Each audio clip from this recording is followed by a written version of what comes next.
Morning everybody, Dano here. It is cold outside, but I am fired up about running my wood burner right now because it is very cold outside today. Wind chills are supposed to get down into the negative 20. They're right there, negative 11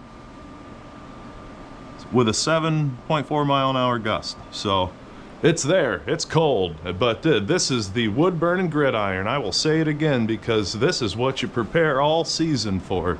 This is why you gather up just about 8-9 cord of wood. You make some modifications to your wood burner, you stack up all your wood nice and neat like. Yeah, that table's doing just fine too.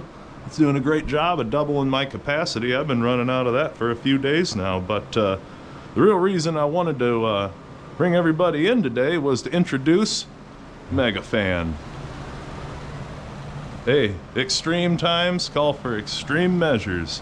Megapan was actually a creation last season when I hadn't installed these improvements here, and there and there.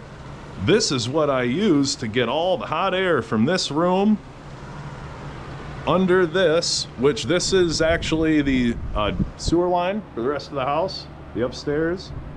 Warm air is pushed down the hallway. It rushes out that way and goes up the stairwell on the other side of that closet. And then, I kid you not, standing right here, I can feel cold air rushing back this way. So there's an effect there. Around this whole area, the warm air is forced down this way. Cold air returns, the rest of the air, hot air, warms the house, and the cold air is returned down here. That cold air goes up over this half wall, and then it meets the wood burner. And the sun too, can't leave the sun out. I'll give the sun credit all day long because it's this cold out right now. I've been letting the wood burner go for a minute, and it's still 89 degrees, but hey, it is time to throw some wood in there, so I'm gonna bring you guys along for the ride today. First person view. I'm gonna do first person stuff for a while until I get a microphone, because I'm starting to notice a lot of my videos, the audio is really quiet, so I can barely hear myself, and I gotta crank it up, so that's no fun to watch. So until I get a microphone, I'm gonna stick to doing the first person. And I'll try not to have my head on a swivel either, because that gets nauseating too.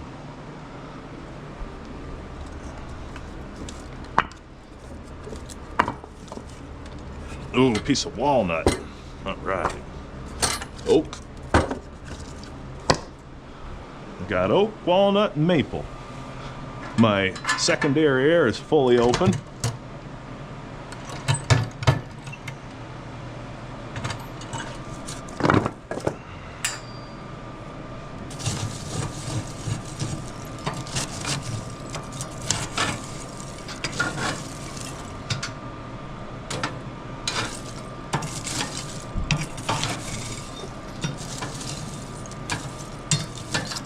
Ooh, she's gonna rip. I just cleaned the ashes out of this yesterday. I didn't make a video about it because I already have so many of those. I didn't think it was necessary, so I cut my wood 14 inches for that reason right there. There's too many of these little pieces though, so I want to get them burned up. I almost haven't. Gonna get it in there? Oh, heck yeah.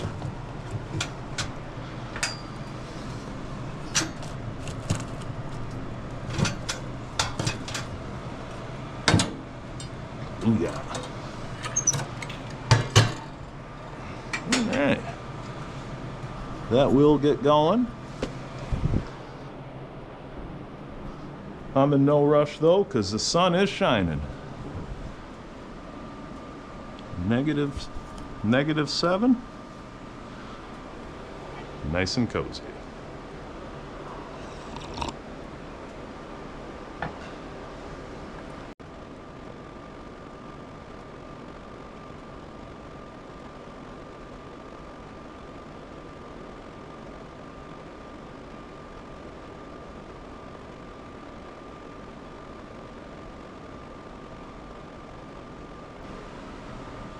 It's up to 1 degree now. Once that wind goes down, it's I don't think it's as cold as they predicted it was gonna be.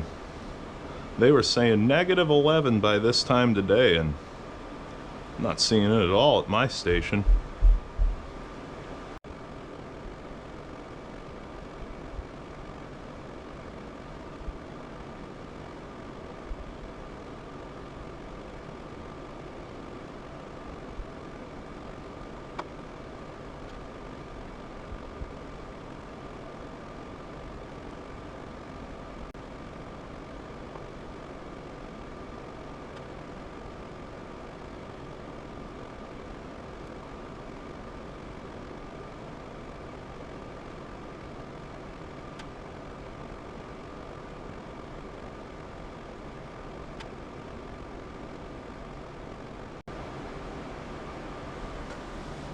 I think she needs a poke. Let's get this party started.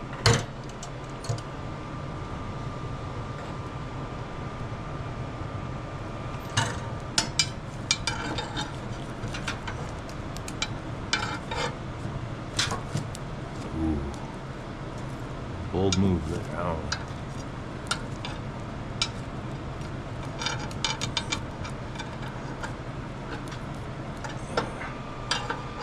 Oh, I got an idea. We're gonna have some fun.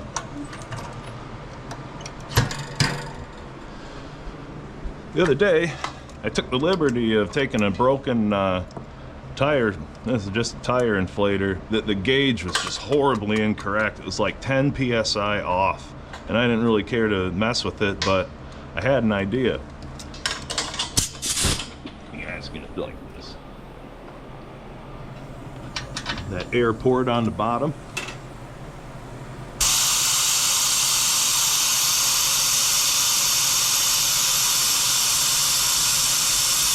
You can't do it too long. I'll try to catch it. Watch.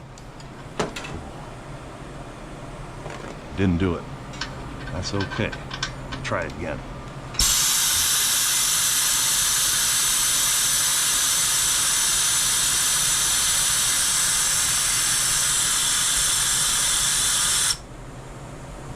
No, it's not going to do it. Sometimes, probably it's too hot right now. At a lower temperature, if you hold that long enough, it'll go poof. It's really interesting. Every time I've gotten it to do that, the pressure's been over 100 psi to usually over 150 makes it happen real easy.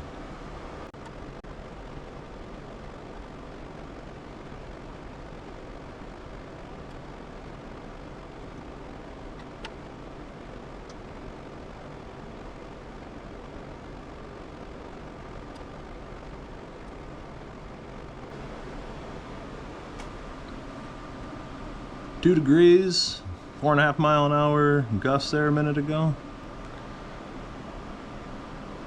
Beautiful day.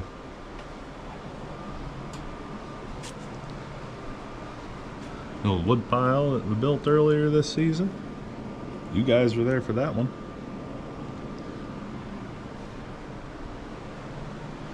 Megapan. I'm going to elaborate a little more on Megapan. So back before, and I'll elaborate on this and that one here in a second.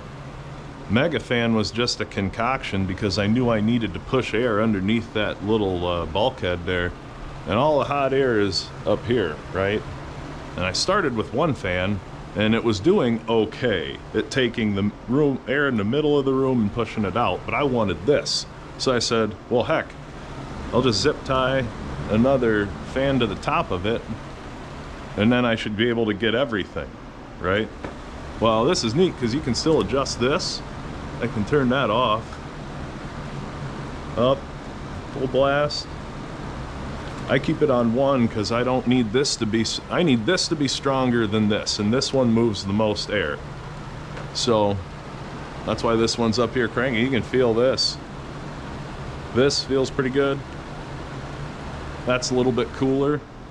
Let's get the infrared on it. Actually, let's get the infrared on this too. 350? Yeah, that's kind of what it says. A little bit less. What's that magic heat doing? Ook. Ooh, 518, let me get to the side here. 580, that's about right. 750 is the highest I've had that so far. We might see it today.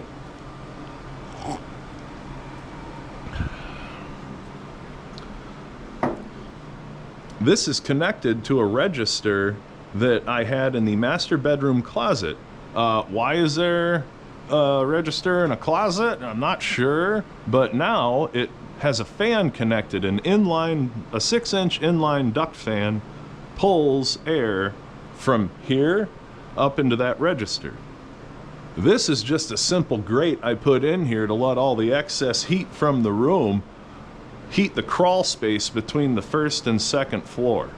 I mean, it's not really a crawl space, but same thing over here with the grate. You can actually see the main trunk for the furnace right there if you're looking. Like, if you're just chilling in the room, you really wouldn't think much of it, I don't think. I don't know. What do you guys think? Is that tacky? Not bad? Doesn't matter? Let me know. Drop a comment. And be sure to subscribe. But this one heats the other side of the house. So both sides of the house get the heat in between the two floors from the excess heat in this room that isn't pushed out with Megapan. And I only have Megapan because it's getting this cold.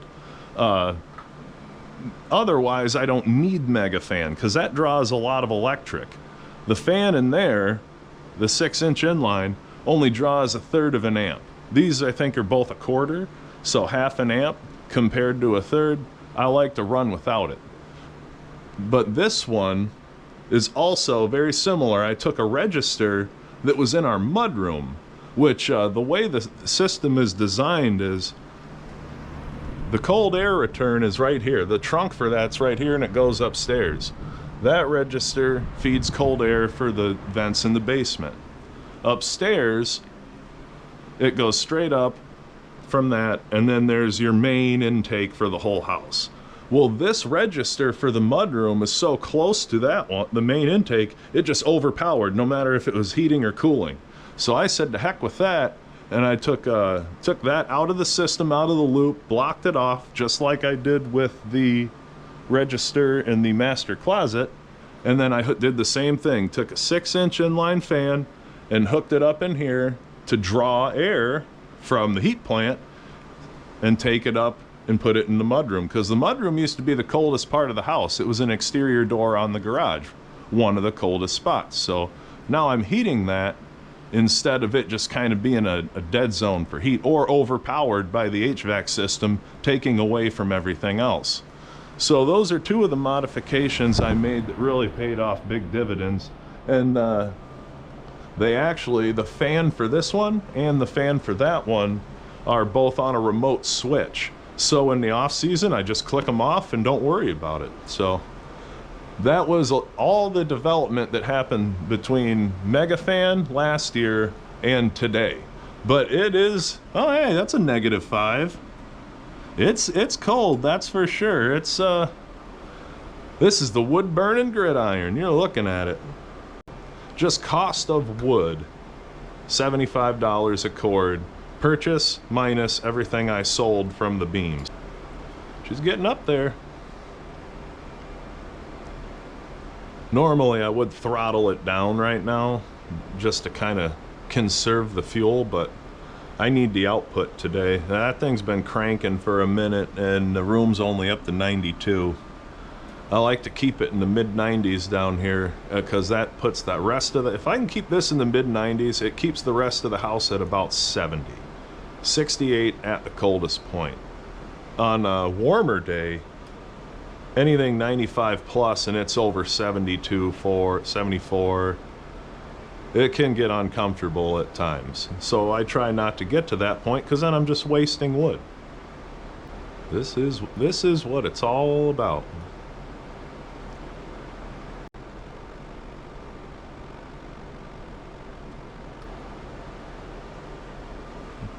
There's a -5.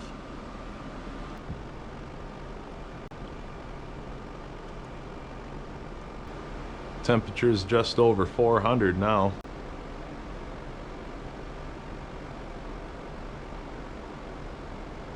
And the wood burner has two ways primarily to control the air. This lever right here controls the secondary intake.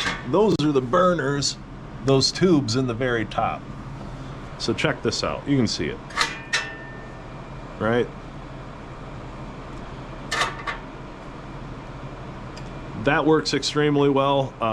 When my first season, I wasted a lot of wood because I wasn't using this correctly. I said, to hell with it. I'm running it wide open all the time. No. You can see it. You know, a lot of guys with really high-end stoves will like to brag, oh, my wood will last 16 hours because it's a catalyst. I question that.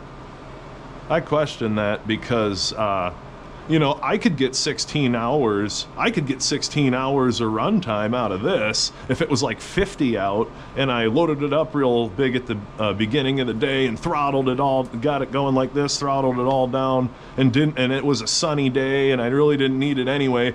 And then, you know, midnight that night, I could go, yep, I could still throw wood in it and start it. You know, I could do that too. But I'm not gonna, you know, misinform you guys. I load this about every 3 to 4 hours, and last night was a perfect example. I stayed up till about midnight, loaded it, right? I set the throttle down to about 80% down, then I went to bed, woke up at 3:30, restarted it, knowing that I was gonna start it up again in the morning, so I ran it about half throttle, right? Then morning came in, I loaded it up real big, because this was supposed to be the coldest part of the day, Friday morning, according to the weather service. This was supposed to be when it got down to -11 temperature, on top of sustained winds, which I'm not really seeing the sustained winds here. But I'm in a little bubble. No matter what's forecasted in the area, where I'm at specifically usually stays a little bit nicer, and I attribute that to it's at a higher elevation than the surrounding area. Who knows, maybe there's a little merit to that, maybe there's not. That's just what I think of it anyway. But secondary air. Now under here, if you guys watch some of the other videos, you may remember that this hole right here, I don't know, I hope you can see it, is one of the main air inlets. And I drilled that out more to let more air in because I wasn't getting complete combustion of all my coals. I was creating a lot of ash. So I needed to increase the airflow at its base level. So the hole they had wasn't big enough. So I bored it out. It added a nice chamfer to the inside of the hole, and that's allowing a lot more air. And I can hear it rumbling now, which is really cool. So the other method of air control on this is the damper here, but check this out. Yeah, that is stuck. You can do this. Ow, that's hot, watch out. And then that opens the damper inside. I got myself good there. Oh yeah, now it's going straight up into the magic heat. Let's see if we get a good spike.